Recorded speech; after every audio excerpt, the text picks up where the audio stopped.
Jadi jangan mudah-mudah. Sebab ada orang kata dia mampu belah, buat pembedahan cara batin. Ini semua benda-benda yang kita kena berhati-hati.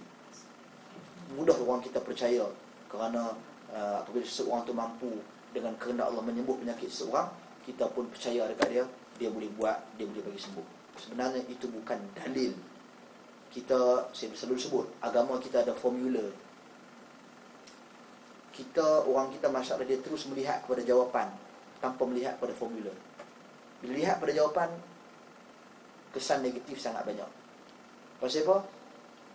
Pasal dah macam tadi ya, orang tu boleh buat bagi orang tu baik, orang ni boleh sembuh, orang ni boleh okey, orang ni boleh terbang, dia ni boleh lompat, dia ni boleh hilang. Dia boleh pergi Mekah, dia tidur orang saat saya fikir, tadi aku pergi Mekah, tadi aku pergi tolong rakyat Palestin saat tadi 2-3 orang aku dan tembak Israel. Ada. Ini sahabat saya sendiri cerita yang menghadiri majlis tarikat, majlis berzikir. Tok guru dia tengah-tengah berzikir, sahabat saya sendiri cerita. Dan sahabat saya tu senior saya di Universiti Islam Madinah dulu. Dia cerita dia menghadiri satu majlis tarikat. Tengah-tengah berzikir tok guru ni pingsan. Lepas tu lama, lepas tu dia sedap balik. Semua diam, berhenti zikir. Semua zikir dah melompat dah ni. Habis semua dia diam, dia kata tadi saya telah ke Mekah melaksanakan umrah. Saya pergi ke Mekah buat umrah. Dan apabila pulang saya singgah di Palestin, melihat rakyat Palestin, keadaan mereka.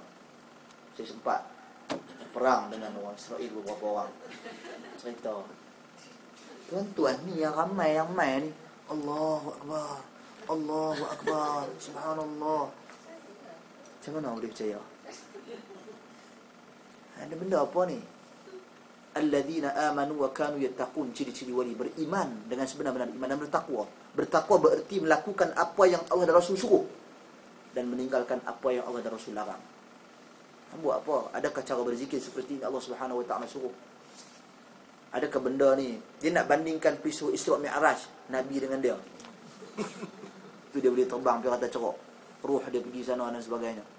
Subhanallah, ini satu pendustaan dan pembohongan yang sangat dahsyat, yang mana manusia menerima dan menelannya bulat-bulat tanpa meneliti dan mengkaji. Sebab apa? Sebab mereka lihat pada jawapan tu, pada cerita tu. Mereka tak melihat pada formula. Formula mudah. Nak pergi mana-mana pun beriman dan bertakwa kepada Allah Subhanahu Wa Taala adalah dasar untuk menentukan seseorang itu apa hubungannya baik dengan Allah ataupun tidak. Wallahu a'lam.